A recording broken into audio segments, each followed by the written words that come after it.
جہان تیرا گمشدہ خزانہ، پالے اسے جہاں ملے اس کو نہ تو گوانا، پالے اسے جہاں ملے اس کو نہ تو گوانا۔ الحمدللہ رب العالمین والصلاة والسلام علی سیدنا الانبیاء والمرسلین، اما بعد فاعوذ باللہ من الشیطان الرجیم، بسم اللہ الرحمن الرحیم، الصلاة والسلام علیک یا رسول اللہ وعلی آلک واصحابک یا حبیب اللہ، الصلاة والسلام علیک یا نبی اللہ وعلی آلک واصحابک یا نور اللہ۔ نبی رحمت، شفیع امت، مالک جنت صلی اللہ تعالی علیہ وآلہ وسلم کا فرمان عالی شان کا مفہوم ہے کہ تم اپنی مجلسوں کو مجھ پر درود پاک پڑھ کر آراستہ کرو، کیونکہ تمہارا یہ درود پاک پڑھنا بروز قیامت تمہارے لیے نور ہوگا۔ صلو علی الحبیب صلی اللہ تعالی علی محمد وعلی آلہ واصحابہ وبارک وسلم۔ مدنی چینل کے ناظرین، آپ میں سے شاید ایک تعداد کو یاد ہوگا کہ لاسٹ ایپیسوڈ میں علم و حکمت کی باتوں نامی سلسلے کی ہم نے غصے جیسے اہم موضوع کو لیا تھا، اور اس پر بہت پیارے مدنی پھول الحمدللہ دارالافتاء اہل سنت کے مفتی صاحب نے ہمیں عطا فرمائے تھے۔ اور سلسلہ کرام چونکہ انٹرسٹنگ تھا اور ذہن یہ بنایا تھا کہ اس کے جو غصے کے اسباب اور اس کے پیچھے جو میکینزم کام کر رہا ہے اسے ہم سمجھنے کی کوشش کریں گے شریعت مطہرہ کی روشنی میں، اور اس کو سمجھ کر ہم یہ ریکٹیفیکیشن کرنے کی اپنی شخصیت میں کوشش کریں گے جس سے ہم مذموم غصے سے بچ کر محمود غصے کو اختیار کرنے والے بنیں، اور مذموم غصہ اور اس کے نقصانات سے اپنے آپ کو بچا سکیں اور شخصیت کو گروم کر سکیں، بہتر بنا سکیں۔ تو لاسٹ ایپیسوڈ میں ہم نے یہ آپ سے عرض کیا تھا کہ اس ڈسکورس کو ہم اور آگے پھیلائیں گے، یعنی اس جو مدنی پھول ہیں اس میں اس غصے کے موضوع کو اور آگے بڑھائیں گے، اور دوسرا حصہ اس میں ہم شامل کریں گے۔ تو آج یعنی انشاءاللہ تعالی عز و جل اس کے مدنی پھولوں کو مزید آگے بڑھایا جائے گا، اور جو غصے کا موضوع ہے اور اس کا جو میکینزم ہے اس کو سمجھنا اور انشاءاللہ اپنی اصلاح کرنے کے لیے یہ بہت زیادہ افادیت والے مدنی پھول انشاءاللہ ثابت ہوں گے۔ تو دل کے کانوں سے ان مدنی پھولوں کو سماعت کیجیے، اور میں حزب معبول انشاءاللہ عز و جل مفتی صاحب کی خدمت میں سوال عرض کرتا ہوں، تو دیکھتے ہیں کہ مفتی صاحب علم و حکمت سے بھرا کون سا جواب عطا فرماتے ہیں۔ جی مفتی صاحب، یہ ہم جب سوسائٹی میں آبزرو کرتے ہیں، دیکھتے ہیں کہ یعنی غصے کے اعتبار سے ہمیں ڈفرینٹ کیٹیگریز ہم کہہ سکتے ہیں شاید ہوتی ہیں، تو اب آپ یہ بھی ارشاد فرمائیے گا، یہ تو آپ ہی بتائیے گا کہ کیا غصے کے اعتبار سے بھی لوگوں کا کوئی کلاسز یا کیٹیگریز ہیں؟ اور دوسرا پھر یعنی سوال یہ پیدا ہوتا ہے کہ دو لوگوں میں غصے کے اعتبار سے فرق آخر ہے کیوں؟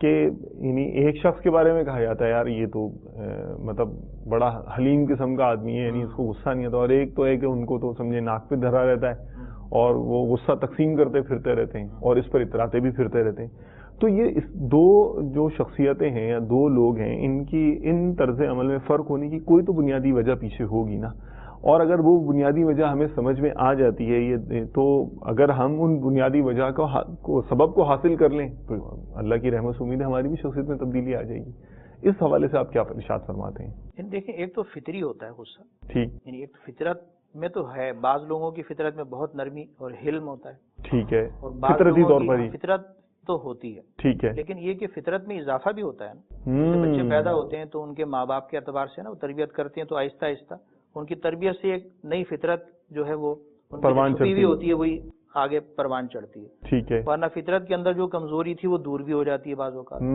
تو ایک تو ہے کہ فطرت کے اندر اگر غصہ زیادہ تھا، فطری طور پر ٹھیک ہے، طبیعت میں غصہ تھا، اور اسے ماحول بھی ایسا مل گیا کہ ہر او طرف چیخ چلا اور جناب چنگھاڑ، مار پٹائی، گالم گلوچ، اور ہر ایک غصے کے آدمی جو وہ بھرا ہوا ہے، تو اب کیا ہوگا، ایک تو فطری غصہ بھی تھا طبیعت کے اندر، ٹھیک ہے، وہ اور بڑھ جائے گا۔ دوسرا یہ کہ اگر فطرت کے میں اس کے اندر نرمی ہے اور حلم ہے، اور اس کو ایسی معاشرت مل گئی، اللہ تو اللہ، وہ اس کا غصہ بھی کچھ نہ کچھ بڑھے گا، ٹھیک ہے، معاشرتی اثر تو ہوتا ہے ٹھیک ہے، صحبتوں کا۔ ٹھیک ہے، تو ایک تو یہ ہے۔ دوسرا یہ کہ اس کی اقسام کیسے بنے گی، یعنی غصے میں آنے والے جو لوگ ہمیں نظر آتے ہیں، اب وہ یہ کہ وہ صحبت اثر کرتی ہے ان کے اوپر. ٹھیک ہے. اس میں ایک تو وہ ہے کہ جس کو فوراً غصہ آ جاتا ہے. صحیح. خلاف مزاج بات پر برداشت ہی نہیں ہوتی، فوراً غصہ آئے گا اس پر اور ختم ہی نہیں ہوگا، جائے گا بہت دیر کے اندر. ٹھیک ہے. یعنی غصہ آئے گا جلدی اور جائے گا دیر میں. یہ سب سے جو ہے وہ خطرناک جس کو کہنا آدمی ہے، یوں کہہ لیں آپ. یعنی اپنے اعتبار سے بھی نقصان ہوگا اس کا، دوسروں کے لیے بھی یہ پریشانی کا باعث بنے گا. مطلب یعنی ذاتی ایک تو آپ فوراً رہا ہے غصہ تو کسی کے ساتھ بھی چلے گا نہیں اس کا معاملہ. دوسرا یہ کہ غصہ ختم ہی نہیں ہو رہا، دوسرے کہیں گے بھی ختم جب ہوگا تبھی تو قریب جائیں گے، اس کا تو غصہ ختم ہی نہیں ہو رہا. ٹھیک ہے. تو ایک تو یہ کہ فوراً غصہ آئے اور ختم ہی نہ ہو. تو غصے کے اعتبار سے جو میں نے کلام کیا نا کہ فطرت میں ہوتا ہے اور طبیعت اور کیفیت بن جاتی ہے، عقل سے کام نہیں لیتی اس لیے بعض اوقات دراز ہو جاتا ہے. تو یہ سب سے بگڑی ہوئی شکل ہے. اس کا مطلب ہے کہ اس نے اپنی تربیت کی ہی نہیں، دینی اعتبار سے اخلاقی اعتبار سے اس نے اپنی تربیت کا اہتمام کیا ہی نہیں، یعنی توجہ دی، تب یہ جا کر اس کی پوزیشن ایسی ہو گئی. ایک آدھ بار کے اعتبار سے نہیں کہہ رہا، بعض اوقات ہوتا ہے کسی خاص بات کے اعتبار سے غصہ فوراً آ گیا اور ختم نہیں ہو رہا. صحیح. وہ تو بات دیکھی جائے گی نا، بات کیسی ہے. بعض اوقات دینی اعتبار سے بھی غصہ آ سکتا ہے. ٹھیک ہے. مثلا بات ایسی ہے کہ مثلا والد کو غصہ آ گیا کہ اس کی اولاد میں سے کسی نے کوئی ایسا کام کیا جو اسے شرعاً بالکل جائز نہیں ہے، اور وہ معافی مانگنے کے لیے بھی تیار نہیں، چھوڑنے کے لیے بھی تیار نہیں. اب اس کی ناجائز بات پر دین کے لیے والد کو غصہ آیا. ٹھیک ہے. اور اس کا غصہ ختم کیوں نہیں ہو رہا؟ اس لیے کہ وہ ختم نہیں کر رہا اپنی ناجائز بات. تو یہ تو اور صورت ہو گئی نا. عمومی اعتبار سے جنرل بات کر رہے ہیں، اور غالب اعتبار سے کہ اکثر اعتبار سے یہ ہو کہ ہر خلاف مزاج بات پر آ رہے ہیں، صرف دینی اور جائز اعتبار سے نہیں کہہ رہے. ٹھیک. ہر خلاف مزاج بات پر اس کے غصہ آتا ہے، فوراً آ جاتا ہے اور وہ ختم نہیں ہوتا. ہر ایک سے لڑائی جھگڑا اس کا پیدا ہو جاتا ہے. تو یہ سب سے خطرناک پوزیشن ہے. اس کے بعد دو پوزیشنیں اور بنتی ہیں کہ جلدی آتا ہے اور جلدی چلا جاتا ہے. یہ بھی خطرناک ہے، اس لیے کہ جلدی آنے کے اعتبار سے خطرناک ہے. چلا گیا تو اچھی بات ہے کہ جلدی ختم ہو گیا، یہ اچھی بات ہے. لیکن آیا جلدی، یہ ایک صحیح اس میں ایپ یہ کہ نہیں خرابی والی بات. پہلی والی میں تو دونوں ایپ تھے نا. جی جی جی. آیا بھی جلدی اور جا بھی دیر میں رہا. دونوں اعتبار سے وہ غصہ اس کے لیے ڈبل جو ہے وہ ضرر پہنچائے گا. دوسری پوزیشن یہ کہ آئے گا جلدی اور فوراً چلا گیا. تو فوراً چلے جانے کے اعتبار سے تو ٹھیک ہو گیا، صحیح. لیکن آیا جلدی تو یہ کمزوری ہے. اس نے کیوں نہیں دور کی ابھی تک؟ فوراً بات پر، ہر بات پر تو نہیں آنا چاہیے نا. صحیح.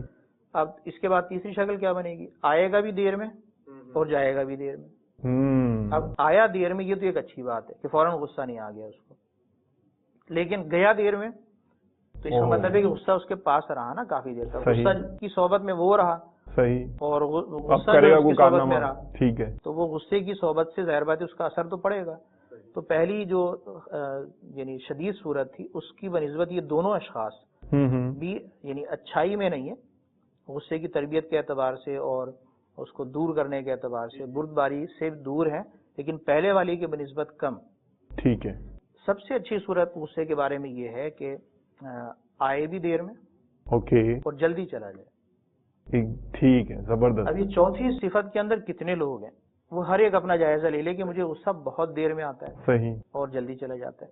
اب ایک تو آپ فیصلہ خود کریں گے، لوگ نہیں مانیں گے، لوگ کہیں گے بھائی تمہیں تو بڑی جلدی غصہ آتا ہے. صحیح. اب وہ کہے گا بھائی میں تو 1 مہینے سے صبر کر رہا تھا، اب مجھے غصہ آیا. صحیح. مجھے تو بڑی دیر میں غصہ آیا. تو لوگوں کو تھوڑی پتہ چلے گا آپ کو فوراً آیا ہے یا دیر میں آیا. جی جی. لیکن آپ تو جانتے ہیں. مگر یہ ٹرو انالیسس کرنا پڑے گا، سچائی کہ لوگوں کو بھی بہرحال سچائی کا علم ہو جاتا ہے، اندازہ ہو جاتا ہے کہ بھائی ہر بات پہ تھوڑی غصہ آتا ہے. صحیح. ہر وقت تھوڑی غصے میں رہتے ہیں. صحیح. تو اس اعتبار سے غور کر لیں کہ آئے دیر میں غصہ، ٹھیک، اور فوراً چلا جائے. اس کا مطلب ہے غصہ کم سے کم دیر کے لیے آئے گا، خلاصہ یہ بات. صحیح صحیح. تو اس کا جو ہے وہ فوراً ضبط کرنا بھی اس کے لیے آسان ہو جائے گا. ہو سکتا ہے اس کے تقاضے پہ عمل بھی نہ کرے. ٹھیک. جب ضبط کر لے گا تو پھر معافی کی طرف، درگزر کی طرف، معاملہ فہمی کی طرف، باہمی فہم تفہیم سے معاملے کا کوئی نہ کوئی صلح والی صورت کے اندر حل نکالے گا. ماشاءاللہ. اس طرف جانا نا، جی جی، صلح کی طرف جانا. جی یہ بھی کب ہوگا کہ جب وہ غصے پہ کنٹرول کرے گا. صحیح. قرآن کریم میں صلح و خیر، اللہ صلح میں خیر ہے. تو اس طرف بھی کون نہیں جاتا جو پہلی 3 کیٹیگری کے اندر ہی کہیں وہ غوطہ کھاتا رہتا ہے. تو اتنا ہو کہ غصہ بہت دیر میں آئے اور جلدی چلا جائے. اپنے ذاتی اعتبار سے یا عام دنیاوی اعتبار سے. ماشاءاللہ جو باتیں ہیں وہ اپنی جگہ پر ٹھیک ہے. اب یہ سب کیٹیگریز تو آپ نے یعنی ماشاءاللہ کلاسیفائی تو کر دیا، اور ہمیں یہ بھی آپ نے ویژن دے دیا اور انسائٹ دے دی کہ ہمیں یہ جو چوتھی کیٹیگری آپ نے بتائی، سب سے یعنی دیر میں غصہ آئے جس کو اور جلدی چلا جائے فوراً، ہمیں اس کیٹیگری میں اپنے آپ کو لے کر جانے کی کوشش کرنی چاہیے. تو میکینزم کیا ہے مفتی صاحب پیچھے؟ یعنی وہ جو شخص ہے اس کو تو یعنی انسٹنٹلی غصہ آ رہا ہے اور جا ہی نہیں رہا، اور جو سب سے سپر کلاس ہے، سب سے جو بہترین کیٹیگری آپ نے ارشاد فرمائی کہ آیا دیر میں، آتا دیر میں اور فوراً چلا جاتا ہے، تو یہ والا کیا یہ بن سکتا ہے؟ یہ مدارج طے کر سکتا ہے؟ دیکھیے بالکل کر سکتا ہے. یعنی ایک تو ہے نا کہ بات ہو رہی ہے اخلاق کی اور آداب کی، اور ہم جو بات کر رہے ہیں وہ اسلامی اخلاق و آداب کی. ماشاءاللہ. یعنی اس کا جو مرکز ہے وہ تو قرآن و حدیث کے ذریعے سے ہمیں تعلیمات مل رہی ہیں. مرحبا. جی والکاظمین الغیظ اللہ والعافین عن الناس واللہ یحب المحسنین. یہ قرآن پاک میں بھی ہے. غصہ پینے والے، والعافین عن الناس لوگوں کو معاف کرنے والے، واللہ یحب المحسنین، اور اللہ احسان کرنے والوں کو پسند فرماتا ہے. حدیث مبارکہ بھی آپ نے سنی، اور اس کے بعد بزرگوں کے اقوال بھی ہیں، اور جو غور و خوض کرنے والے ہیں ان کا خلاصہ نچوڑ بھی یہاں بیان ہو رہا ہے. اس کا مطلب ہے کہ دینی تعلیم اور دینی تعلیم کے مطابق اپنی شخصیت اور اخلاقیات میں جو تبدیلی ہے، اس کی تربیت، اس کے ذریعے سے تو تبدیلی آ سکتی ہے. لیکن جو نہ دینی تعلیم کی طرف آئے اور نہ دینی تربیت کی طرف آئے، اگرچہ دنیاوی اعتبار سے بہت پڑھا لکھا ہو، وہ کیسے بچ پائے گا؟ اب غصے کے اسباب کے اعتبار سے اگر غور کریں کہ بھی کس کا غصہ زیادہ دیر تک رہتا ہے صحیح اور فوراً آ جاتا ہے، اور کس کا غصہ بہت کم آتا ہے اور جلدی چلا جاتا ہے، اس کے اسباب کیا ہیں؟ دیر تک غصہ کیوں رہتا ہے، فوراً کیوں آتا کیا ہے، وجہ کیا ہے؟ وجہ کیا ہے؟ اس پر غور کریں گے، وہ اسباب دیکھیں گے تو پتہ چلے گا نا کہ کس کو ہمیں چھوڑنا ہے، اور کتنے درجے طے کرنے چھوڑنے کے لیے، کتنی مشقت برداشت کرنی ہے، اور کب ہمارے اندر یہ تبدیلی آئے گی. تو اس میں یہ کہ دین کے دائرے میں جب زندگی آدمی گزارے گا اور سوچ و فکر کرتا رہے گا، اللہ تعالیٰ کی ناراضگی سے ڈرے گا، اس کے خوف سے ہر وقت لرزا و ترسا رہے گا، میری پکڑ نہ ہو جائے، گرفت نہ ہو جائے، تو اپنے اخلاق سدھارنے کا اسے خود ہی شعور مل جاتا ہے. پہلی بات تو یہ. ماشاءاللہ. دوسرا یہ کہ غصے کے جو اسباب ہیں اس میں ایک بنیادی سبب ہے تکبر ہے. اوکے. یعنی دوسروں کو اپنے سے کمتر سمجھنا. ٹھیک. اب جب کمتر سمجھنا شروع کر دیا تو اب کمتر آدمی اگر اس کے برابری کے اعتبار سے بھی کوئی بات کرے گا نا، وہ جناب آپ سے باہر ہو جائے گا کہ تم کون ہوتے ہو میرے منہ لگنے والے، تمہاری حیثیت کیا ہے، تم نے دیکھا ہے اپنا منہ، آئینہ دیکھ کے آئے ہو، صحیح بات کرنی نہیں آتی، تم جانتے نہیں ہو میں کون ہوں. یعنی یہ جملہ آپ نے دیکھا ہوگا، لڑائی جھگڑے ہو جاتے ہیں کئی بسوں کے اندر، دوسرا کہے تم جانتے نہیں ہو میں کون ہوں. بھائی کون ہو؟ سب جانتے ہیں آپ کون ہیں اور یہ کون ہے، یعنی لیکن غصے میں آدمی کہتے ہیں تم جانتے نہیں ہو میں کون ہوں، یعنی میں بدلا لے سکتا ہوں، میں کچھ ہوں. اس کا مطلب اب یہ کہ ایک تو ہے تکبر. تکبر ہوتا ہے، وہ دیکھا جاتا ہے بعض اوقات، وہ جب تک تکبر ختم نہیں ہوگا نا، اس کی بیجا غصے کی عادت بھی ختم نہیں ہوگی. نہیں آپ نے ماشاءاللہ، میں یعنی سچی بات ہے کہ میرے ذہن پر ایک جسے کہتے ہیں نا کہ جھٹکا سا لگا. آپ نے جو بہت پیارا مدنی پھول ارشاد فرمایا کہ وہ برابری کی بات بھی کر رہا ہوگا تو وہ بھی اس کے خلاف مزاج لگ رہی ہے. بات ہے، یعنی اس کا مزاج یہ ہے کہ میں تو اوپر ہوں. تکبر کیا ہوتا ہے؟ تکبر میں یہ مزاج ہوتا ہے کہ یہ میرے سے نیچے اور میں اس کے اوپر. صحیح ہے. اگرچہ وہ اس کے جو ہے وہ نیچے ہوگی. ٹھیک ہے.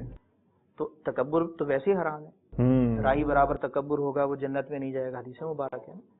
یعنی اس کا مطلب ہے کہ مسلمان ہے اور اس کے بارے میں یہ حدیث کا جو مفہوم ہے وہ یہ ہے کہ ابتداءً داخل نہیں ہوگا. ٹھیک. اب سزا پائے گا جب تک رب تعالیٰ چاہے. تکبر کی مذمت میں تو یعنی سینکڑوں حدیث مبارک. تو تکبر تو برائیوں کی جڑ ہے. یعنی اس کے بعد تو آپ کسی کے ساتھ آپ صحیح طرح تعلقات قائم کر ہی نہیں سکتے. دینی تعلقات، یعنی نیکی کی دعوت کے تعلقات، برائی سے منع کرنے کے تعلقات، کسی کی اصلاح کے تعلقات، کسی سے فائدہ اٹھانے کے، کسی کو فائدہ پہنچانے کے. تو یہ جو نرمی اور جو یعنی یہ جو معاملات ہیں نا، دل کی نرمی، یہ جو چیزیں پیدا ہوتی ہیں تب آدمی کسی کے پاس جھکتا ہے، کسی سے سیکھنے کے لیے آتا ہے، کسی کو سکھانے کی طرف مائل ہوتا ہے. ورنہ ایک آدمی بہت کچھ سیکھ گیا، بہت کچھ پڑھ گیا اور اس کے اندر ہے تکبر، میں دوسروں کو کیا سکھاؤں، بس میں نے سیکھ لیا. یہ اس کی توجہ اپنی طرف ہوگی، اللہ تعالیٰ کی نعمتوں کی وہ قدر نہیں کرے گا. یہ نہیں دیکھے گا کہ مجھے دیا کس نے، اللہ تعالیٰ نے. تکبر کس بات پہ کرتا ہے؟ تو ایک تو تکبر اگر وجہ ہے تو پہلے اسے تکبر کا علاج کرنا پڑے گا. اس سے کیا ہوگا؟ غصہ خود بخود کم ہو جائے گا. دوسرا اسی طرح حسد ہے. حسد یہ ہے کہ دوسرے کی نعمت پر راضی نہ ہونا. فلاں چیز اللہ تعالیٰ نے اس کو کیوں دے دی, اللہ تعالیٰ اس سے چھین لے. یعنی یہ اندر جذبہ پیدا ہوتا ہے, زبان سے وہ یہ نہیں کہتا اللہ تعالیٰ نے کیوں دے دی, بس وہ یہ کہتا ہے کہ اس سے نعمت ظاہر ہو جائے, اس کے پاس نہیں ہونی چاہیے. اس کا مطلب اللہ تعالیٰ کی رضا پر وہ راضی نہیں ہے, اللہ تعالیٰ نے اس کو نعمت دی ہے تو یہ اس کا زوال کیوں چاہتا ہے. یہ عام اعتبار سے, غالب اعتبار سے جو تعریف ہے, استثناءات میں نہیں جاتے, اس لیے کہ حسد ہمارا موضوع بھی فی الحال نہیں ہے, لیکن حسد کیا ہے کیا نہیں ہے یہ ناظرین بھی سمجھتے ہیں. یہ نعمتوں پر ہوتا ہے عام طور پر, کسی نے کوئی چیز لے لی ہے تو اب نعمت پر یہ اپنے اندر یہ خواہش کرتا ہے کہ اس کی نعمت ظاہر ہو جائے, مجھے مل جائے, یا مجھے ملے یا نہ ملے اس کی نعمت چلی جائے. اور ہے دنیاوی اعتبار سے اس کا نقصان پسند کرنا, یہ اندر ہے, اور اللہ تعالیٰ کی نعمت پر راضی نہیں ہے. تو یہ حسد کے اندر اگر ہے تو اسے ہر چیز پہ غصہ آتا رہے گا. یعنی کسی کو بھی اپنے سے آگے دیکھے گا تو وہ جناب پریشان, غصے میں جل بھن جائے گا. اپنے آپ پہ غصہ آ رہا ہے جناب, اپنی فیملی پہ غصہ آ رہا ہے, اپنے والدین پہ غصہ آ رہا ہے. بعض لوگ ایسی باتیں کرتے ہیں کہ جب دیکھتے ہیں دوسروں کو دنیا میں آگے, ہمارے ماں باپ نے تو کوئی بینک بیلنس ہی نہیں چھوڑا, مکان ہی نہیں بنایا, فلاں نہیں کیا. اپنے ماں باپ تک کی بعض اوقات تو والدین فوت ہو جاتے ہیں, انتقال کے بعد ان کی مذمتیں ہوتی ہیں. اس کے پیچھے سبب کیا ہے کہ وہ حسد, قناعت نہیں ہے. حالانکہ مسلمان کی صفت تو یہ کہ وہ قناعت اختیار کرے, دوسرے سے حسد نہ کرے, اس کے لیے بھی دعا کرے اللہ تعالیٰ اس کی نعمت کو اس کے لیے خیر اور بھلائی کا باعث بنائے, اور مجھے بھی اس کا حقدار بنائے, اور نعمت کی قدر کرنے کی توفیق عطا فرمائے.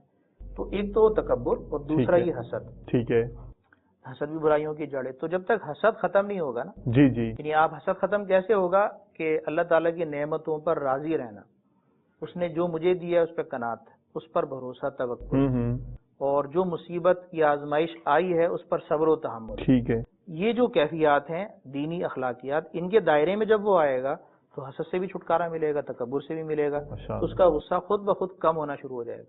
اور حدیثوں کے اندر اس کا درس دیا گیا کہ دنیا میں اپنے سے برتر کو مت دیکھو بلکہ کمتر کو دیکھو. برتر کو دیکھنے سے ایک ہے نا شیطانی اعتبار سے احساس کمتری جنم لے گا, احساس کمتری جنم لے گا تو جناب بڑھنے کے چکر میں حسد بھی آ جائے گا, اور جناب وہ پتنی ساری حدیں پھلانگے گا. اور ایک یہ کہ نیچے والے کو دیکھے گا تو اس کا اطمینان پیدا ہوگا. تو ہر وقت اس کو مطمئن رہنا, اسی کو تو قناعت والی زندگی کہتے ہیں, اسی کو تو پرسکون زندگی کہتے ہیں. تو اس طرف آتے کتنے ہیں, اپنا علاج کرنے والے کتنے ہیں, یہ غور کر لیا جائے اس کے اوپر. تو غصہ دراز کس کا ہوتا ہے, جلدی کس کا آتا ہے, اور وہ سب سے اچھی قسم کی کہ دیر میں آتا ہے اور جلدی چلا جاتا ہے. یہ عام طور پر وہ ہوتے ہیں کہ جن میں اس طرح کی تکبر, حسد, اور یہ کہتے ہیں اللہ تعالیٰ کی رضا پہ راضی نہ رہنا, اور اس طرح کی جو امراض ہیں نا, امراض قلبیہ, ان سے وہ قدرتی طور پر پاک ہوتے ہیں, یا انہیں ماحول اور معاشرت ایسی مل جاتی ہے اللہ تعالیٰ کی عطا سے کہ وہ اس طرف جو ہے وہ بچ جاتے ہیں. تو اس کا مطلب یعنی ہم سب یہ کہہ سکتے ہیں کہ جن میں تکبر اور حسد کے جراثیم جتنے زیادہ ہوتے چلے جائیں گے, اس کا غصہ اور غصے کے نقصانات کی جو یعنی ترکیب ہے وہ زیادہ سے زیادہ ہوتی چلی جائے گی.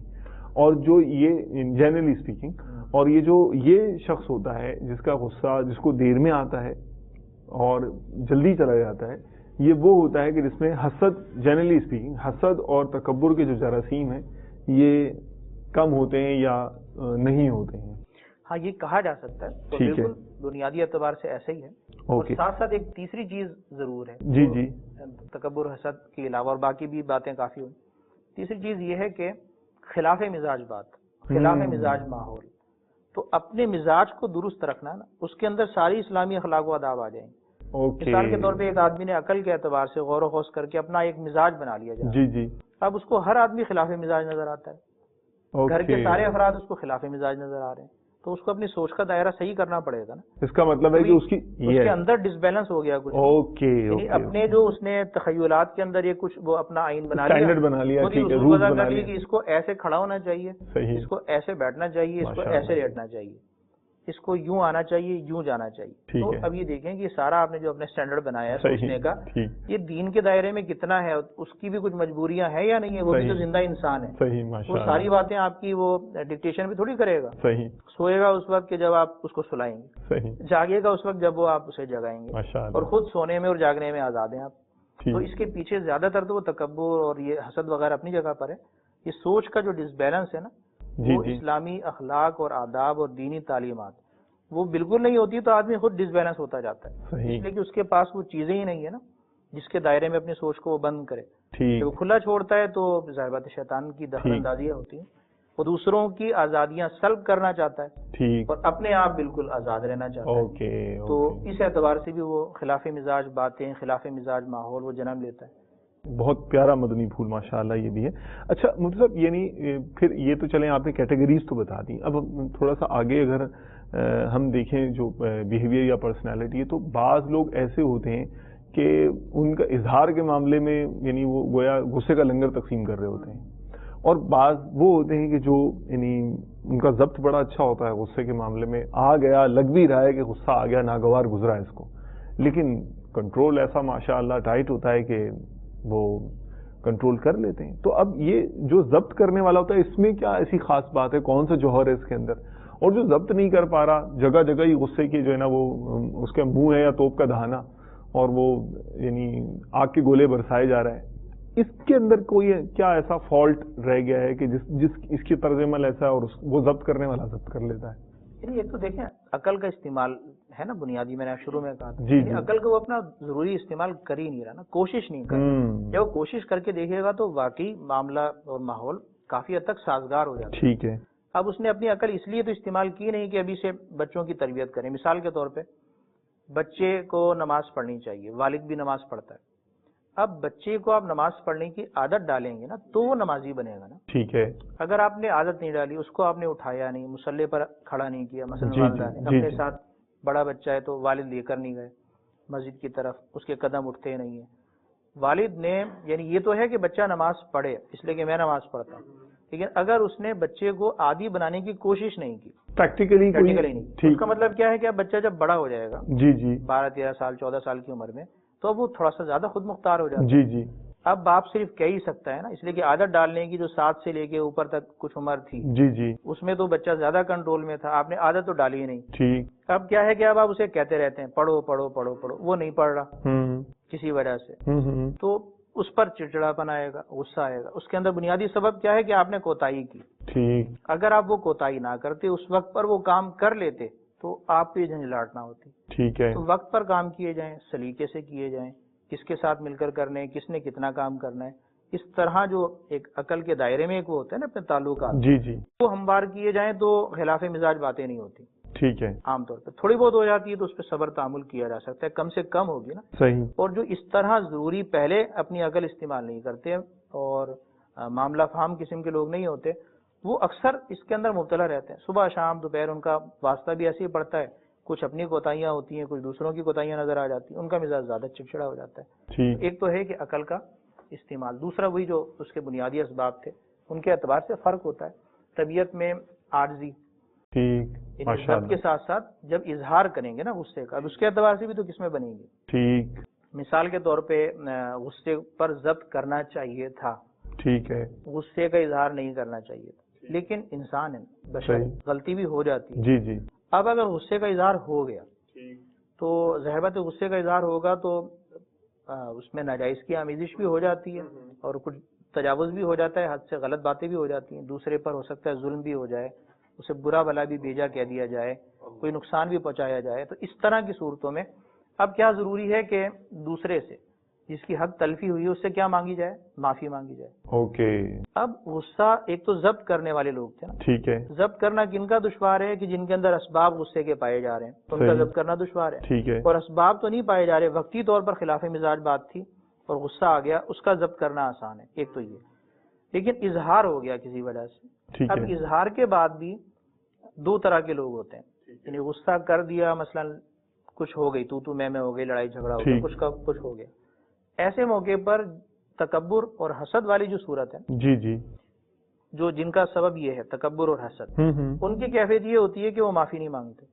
اوکے. کیوں نہیں مانگتے؟ وہ کہتے ہیں معافی کس بات کی، یعنی ان کا تو مزاج ہی ایسا ہے نا کہ آج اس سے لڑ پڑے، کل دوسرے سے بھی لڑنے کا پکا ارادہ ہے ان کا، پکا ارادہ، اس کے بعد تیسرے سے بھی لڑیں گے. وہ کہیں گے روزانہ معافی مانگنی پڑے گی، اس کا مطلب پھر تو ہمارا غصہ ہی بند ہو جائے گا. صحیح. تو شیطان ان کو غصہ بند ہی نہیں کرنے دیتا. ٹھیک ہے. لگے رہو جناب اسی کام کے اندر، آج اس کا ادھر کر دو، کل اس کا کام کر دو، پرسوں اس کا کام کر دو. اب معافی تو مانگنی نہیں ہم نے، اس لیے کہ معافی ہے ہی. تو تکبر، دوسروں کو یعنی کمتر سمجھنا، اس میں یہ ہوتا ہے کہ معافی نہیں مانگتے. صحیح. اور جن کے اندر تکبر اور حسد اور اس طرح کی جو بڑی اور بری بلائیں ہیں نا دل کے اندر امراض، وہ نہیں ہوتے. دل ان کا کافی حد تک کنٹرول کے اندر ہے، ان امراض سے پاک ہے، وقتی طور پر آ گیا، ایک اشتعال پیدا ہو گیا جی جی، اور ان سے حق تلفی ہو گئی، طبیعت کے اندر ان کی کیا ہے؟ عاجزی، انکساری، اللہ تعالیٰ کا خوف، اللہ، تو وہ انہیں بے چین کر دیتا ہے. وہ بے چین کرتا ہے کہ بھی دیکھیں غصے میں تو عقل معاف ہو گئی تھی، میں نے کر دی غلطی ہو گئی، لیکن یہ کہ اب میں غلطی باقی کیسے رکھوں؟ یس، یہ جو تعلق ضروری ہے یہ ختم ہو جائے گا میری غلطی سے اگر میں معافی نہیں مانگوں گا. تو وہ کوشش کرتا ہے صلح کی، وہ کوشش کرتا ہے معافی تلافی کی، جس پر اس نے غصے کا بیجا اظہار کیا اسے راضی کرنے کی. تو یہ دیکھیں یہ ایک فائدہ ہے، یعنی عاجزی، انکساری، اللہ تعالیٰ کا خوف، یہ دین پڑھیں گے، سمجھیں گے، اس کے مطابق عمل کرنے کی کوشش کریں گے تبھی تو دلوں میں پیدا ہوگی. ٹھیک ہے، اور اگر اس طرف آئیں گے ہی نہیں تو ظاہر بات یہ چیزیں پیدا نہیں ہوتی، تو اندر ہی اندر دوسری چیزیں جنم لے لیتی ہیں. ٹھیک ہے، تو اس اعتبار سے بھی فرق ہوتا ہے. ماشاء تو اللہ، ہونا یہ چاہیے کہ غصہ، خلاصہ یہ بنا کہ بہت دیر میں آئے، جلدی جائے، بہت کم آئے، آ جائے تو اس پہ ضبط کیا جائے. اگر وہ ضبط نہیں ہوا اور اس کا بیجا اظہار ہو گیا تو پھر سامنے والے کی جو حق تلفی ہوئی ہے اس میں معافی مانگنے سے دریغ نہ کیا جائے. اللہ تعالیٰ کی رضا کے لیے معافی مانگیں، ماشاء اسے اللہ، راضی کریں. اگرچہ آپ جو ہے وہ ہو سکتا ہے کہ دل یہ قبول نہ کرے کہ میں معافی کیوں مانگوں، صحیح، کہ کچھ نہ کچھ تو غلطی اس کی بھی تھی، جی تو جی، صلح کریں. یعنی صلح والی صورت میں بھی تو یہ ہوتا ہے نا کہ اپنی غلطی کی میں معافی مانگتا ہوں، اور پھر اس مضمون کے بارے میں بھی کہ غصے کے اندر جو میرے سے بیجا غلطی ہوئی ہے میں اس کی معافی مانگتا ہوں، اور آپ سے ہوئی ہے تو آپ کو بھی یہ کرنا چاہیے. تو صلح والی صورت کے اندر بھی معافی تلافی تو ہوتی ہے. اور ایک یہ کہ انفرادی طور پہ اپنی طرف سے پکی معافی، کہ میری طرف سے جو سبب بنا ہے میں اس کی معافی مانگتا ہوں اور مجھ سے راضی ہو جاؤ. اس سے وہی ہے جو آیت مبارکہ ہے، ادفع باللتی ہی احسن، کہ جب وہ غصے پہ ضبط کر کے تو وہ کرتا اچھا ہے، برائی کا بدلہ اچھائی سے دیتا اس صورت میں. اور اب جب معافی مانگے گا تو اس سے بھی دل نرم پڑتا ہے اور صلح ہو جاتی ہے. ٹھیک ہے، بہت پیارا آپ نے کنکلوڈ کر دیا اور خلاصہ آپ نے بیان فرما دیا. میں چاہوں گا کہ وہ جو خلاف مزاج بات کے حوالے سے مدنی پھول تھا نا اس کو بھی مجھے کنکلوڈ کر دیجئے. کہ آپ نے یہ فرمایا تھا کہ ایک مزاج یہ بھی ہوتا ہے کہ خلاف مزاج بات اس نے اپنا ذہن میں ایک رولز اینڈ ریگولیشن اور ایک آئین بنا لیا اور ساری دنیا کو اسی جو ہے نا چوکھٹے کے اندر فٹ کرنے کی کوشش کر رہا ہے. اس کے لیے کیا مدنی پھول ہے کہ اس حوالے سے کیا کرے گی؟ اپنی عقل کے مطابق ایک وہ بنا کے نا دائرہ، اس کے اندر سب کو فٹ کرنے کی بجائے اپنی عقل کو دین کے اندر فٹ کر لے. سبحان اللہ. دین کے دائرے میں اگر یہ پہلا آدمی فٹ کر لے، پہلی بات تو ایک تو فٹ ہو گیا نا، صحیح. اب وہ کہے گا دیکھو میں تو ہو گیا فٹ، دوسرے فٹ نہیں ہو رہے. ٹھیک ہے، تو دوسروں کو فٹ کرنے کی کوشش کریں. صحیح. یہ تو کام ہے امر بالمعروف و نہی عن المنکر کرنا. ٹھیک ہے. اب یہ کہ ایک آدمی فٹ ہو گیا، دوسرا فٹ نہیں ہو رہا، تو دوسرے کو بھی دین کا درس دے، ٹھیک ہے، دین کی ان بنیادی اچھائیوں کی طرف ان کو دعوت دے، آہستہ آہستہ ان کو ان کی اہمیت، افادیت بتائے کہ یہ کتنی مفید چیزیں ہیں. ٹھیک ہے، انسانی شخصیت کے لیے ان سے دور رہنا کتنا مضر ہے. جی جی، اگرچہ آدمی امیر کبیر ہو، دنیاوی اعتبار سے لاکھ پڑھا لکھا ہو، لیکن اگر وہ بے سکون زندگی گزار رہا ہے اور غصے کی ان اسباب کے اندر جو ہے وہ پل رہا ہے اور غصہ اور بڑھ رہا ہے، اپنی عقل اس کی معاف ہو گئی، تو دنیاوی زندگی بھی بعضوں کا اجیرن بن جاتی، ٹھیک، بے سکونی ہو جاتی. جی ہاں، تو اس طرح جب وہ کرے گا نا کام، ایک تو یہ ہوگا اس کو اپنے ہم ذہن لوگ ملیں گے، ٹھیک ہے، ہم مزاج لوگ ملیں گے. تو خلاف مزاج بات یا ماحول سے آدمی کب بچے گا؟ جب وہ پہلے خود بچے گا. پہلی بات ٹھیک، جب وہ اپنے آپ کو دیکھے گا نا کہ میں اپنا مزاج دینی بناؤں، اب اپنے مزاج کے مطابق لوگوں کو دیکھیں. ٹھیک ہے، ایسا نہیں ہے کہ وہ اکیلا ہی ہے، دوسرا کوئی نہیں ہے، جی جی، دوسرے بھی اسی طرح اپنے آپ کو دین کے دائرے میں ضم کرنے والے لوگ ہیں اور ان ٹھیک. باتوں کو سمجھنے والے ہیں. ایک نے نہیں کیا تھا تو اس کی انفرادی کوشش سے ہو سکتا ہے باہم افہام تفہیم سے دونوں کے جو ایک ہیں اصول اور قوانین ایسے بن جائیں کہ وہ اپنی عادتوں کو بھی تبدیل کر لے، یہ اپنی عادتوں کو کچھ جھکائے ایک جائز حد تک. جی جی، یعنی صلح جو بھی ہوگی وہ کس کے دائرے میں ہوگی؟ دین کے دائرے میں. اوکے، ناجائز بات کی صلح تو کوئی اسلامی صلح نہیں ہے. ٹھیک ہے، تو ناجائز بات پر، گناہ کی بات پر تو یہ صلح نہیں ہو سکتی کہ میں گناہ کر لوں گا تمہارے کہنے پہ، تو میرے کہنے پہ یہ کر لو، ایسا تو نہیں ہوگا نا. تو دین کے دائرے میں زندگی گزارنے کی کوشش یہ کرے گا، سامنے والے سے بھی ایسی توقع بھی رکھے گا، اسے درس بھی دے گا، اور ضروری تعلق جس سے جتنا جوڑنا ہے. جی جی، ہر ایک کے پاس آدمی 24 گھنٹے تو نہیں رہتا، ٹھیک ہے، کہیں 2 گھنٹے رہتا ہے، کہیں 8 گھنٹے رہتا ہے، کہیں جناب 5 گھنٹے رہتا ہے. کسی سے مہینے میں ایک بار ملتا ہے، کسی سے سال میں ایک بار ملتا ہے، کسی کے ساتھ زندگی بسر کرنی پڑتی ہے. ٹھیک ہے، قریبی رشتے دار ہوتے ہیں، تو ان کا ان میں آپس میں ذہنی آہنگی ہونی چاہیے. اور وہ کیسے پیدا ہوگی؟ دینی تعلیمات سے ہوگی، اچھائیوں کے درس سے ہوگی. تو قرآن کریم، احادیث مبارکہ صرف پڑھنے کے لیے نہیں، سننے کے لیے نہیں، سمجھنے کے لیے. جس طرح بھی کافی گفتگو ہماری ہوئی، جب سمجھیں گے تو ایک دوسرے کو یہ نصیحت کا درس اگر جاری رہے گا تو آہستہ آہستہ جب وہ ہے نا فضا ہموار ہو جائے گی تو ذہنی آہنگی بھی پیدا ہو جائے گی، خلاف مزاج باتیں ہونا بھی کم ہو جائیں گی، اور اگر ہوگی بھی تو قلیل مقدار میں ہوں گی، صبر کرنا وہ آسان ہو جائے گا. دنیاوی جو ٹرانزیکشن افیئرز ہیں اس کے حوالے سے ہیں جائز امور، اس کے حوالے سے بھی بعض اوقات جیسے ذہن ملتا نہیں ہے تو اس پر بھی یعنی دوری یا کوئی روکھا پن اس طرح کی کیفیت ہو جاتی ہے. ان دلوں کو ملانے کے حوالے سے کوئی مدنی پھول دنیاوی سے مراد یعنی جو مطلب بزنس ہے، کمرشل ہے یا پروفیشنل ریلیشن شپس ہیں، ان کے حوالے سے عرض کر رہا ہوں. اس پہ یہ ہے کہ تعلق کے اعتبار سے دیکھا جائے گا.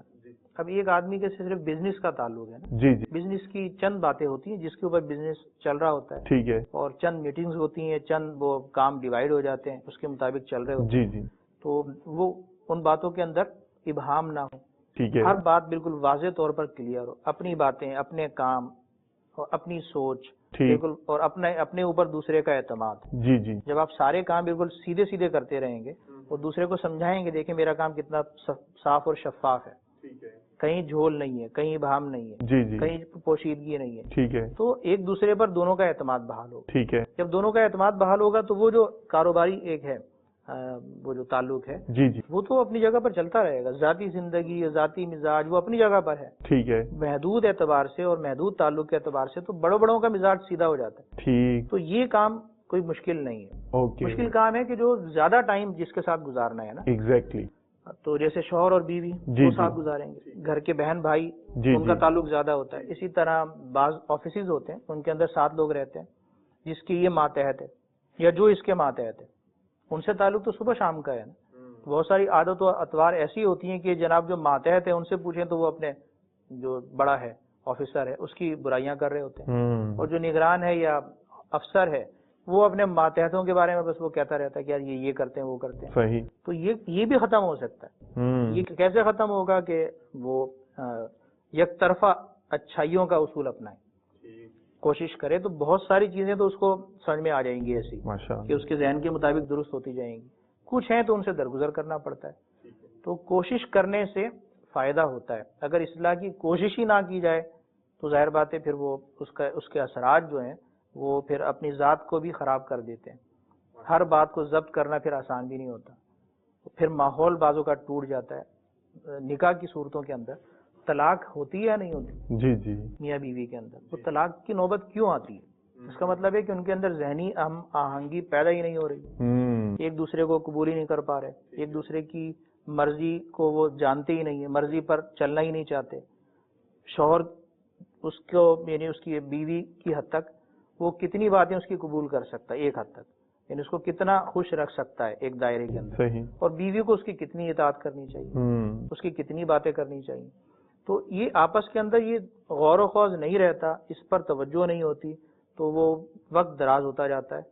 اور پھر یہ آتی ہے نوبت ایسی کہ اتنا زیادہ انتشار پھیل جاتا ہے کہ وہ کسی طرح صلح والی صورت باقی نہیں رہتی. کوئی جوڑنا بھی چاہتا ہے، ملانا بھی چاہتا ہے تو وہ ملتے نہیں ہیں. تو ایسی نوبتیں بھی آتی ہیں اور اس کے پیچھے بھی غصہ ہوتا ہے اور مزاج کا اختلاف ہوتا ہے. تو کیوں نہ اپنے مزاج کو درست کیا جائے اور جس کے ساتھ رہنا ہے اور جس کے ساتھ تعلق چاہے تھوڑا ہو یا زیادہ ہو اس کا مزاج بھی کافی حد تک اس کی اصلاح کرنے کی کوشش کی جائے تاکہ جو تعلقات ہیں وہ فساد کا باعث نہ بنے. جب تک رہیں اس وقت تک بھی اچھے رہیں، اور اگر ختم ہو جائیں تو اس کے بعد بھی غیبت اور چغلیاں اور جناب بغض اور حسد اور کینہ یہ دلوں میں پیدا نہ ہو. اختتام بھی ان کا اچھائیوں کے ساتھ ہو. ٹھیک، ہر دنیاوی معاملات کے اندر ایسا کرنا چاہیے. ماشاء اللہ، جزاک اللہ خیر و احسن الجزا. بہت کمپریہنسو آپ نے الحمدللہ اس ٹاپک کو ڈفرینٹ جو ہے نا وہ ریزنز کے ساتھ، اسباب کے ساتھ، میکینزم کے ساتھ آپ نے کور کیا ہے ماشاء اللہ، اور عملی پریکٹیکلی اسٹیپس بھی ارشاد فرمائے ہیں. اللہ تبارک و تعالیٰ آپ کو بہت خاص جزا عطا فرمائے. اور میں مدنی چینل کے ناظرین سے انشاءاللہ یہ جو تربیتی ورک شاپ ہے، علاج کے حوالے سے بھی عام طور پہ لوگ وظیفہ بھی پوچھتے ہیں نا کہ کریں کیا فوراً غصہ آ جائے. ایک تو میں نے اسباب کا تو بتایا کہ ان کا علاج کریں گے تو اس کا علاج ہو جائے گا. مشہور حدیث مبارک ہے چونکہ ایک سلسلے میں ارشاد فرما دیجیے. ایک تو حدیث مبارک میں یہ ہے کہ شیطان کی طرف سے غصہ، ٹھیک ہے، تو شیطان موقع کی طاق میں رہتا ہے کہ کب موقع آئے اور میں اس کو وہ کر دوں جذباتی. تو حدیث کے اندر بھی ہے کہ اعوذ باللہ من الشیطان الرجیم پڑھیں تاکہ یہ شیطان کے جو بد اثرات ہیں یہ دور ہو جائیں. اور ایک میں ہے کہ وضو کر لیا جائے. ایک نسخہ یہ ہے کہ جب شیطان کی طرف سے تو وضو کر لیا جائے. اور اسی طرح ایک ہے کہ وہ اگر کھڑا ہے تو بیٹھ جائے اور بیٹھا ہے تو لیٹ جائے, یعنی زمین سے چپٹ جائے. اس سے کیا ہوگا کہ وہ عارضی اور انکساری والی جو کیفیات ہیں وہ پیدا ہوں گی. تو ان نسخوں پر بھی عمل کیا جائے تو انشاءاللہ ضرور فائدہ ہوگا. ماشاء اللہ, مرحبا. تو یعنی غصہ, اس کے اسباب اور لوگوں کی کیٹیگریز اور ان کو کیا کرنا چاہیے, اور کیٹیگریز کے اندر ہمیں کون سی کیٹیگری میں اپنے آپ کو فال کروانا ہے, کہاں جانا ہے, اور اس کا عملی نسخہ کیا ہے, اور پھر اس کے اسباب اور علاج, یہ الحمدللہ ان سلسلوں میں ہم نے سیکھا ہے. اللہ تبارک و تعالیٰ عز و جل ان کو ہمیں اپنی ذاتی زندگی میں اطراف میں نافذ کرنے کروانے کی توفیق عطا فرمائے, اور ہمیں وہ غصہ عطا فرمائے جو شریعت مطہرہ کے نزدیک محمود ہے, اور اس سے نجات عطا فرمائے جو شریعت مطہرہ کے نزدیک مذموم ہے. جزاکم اللہ خیراً و احسن الجزاء.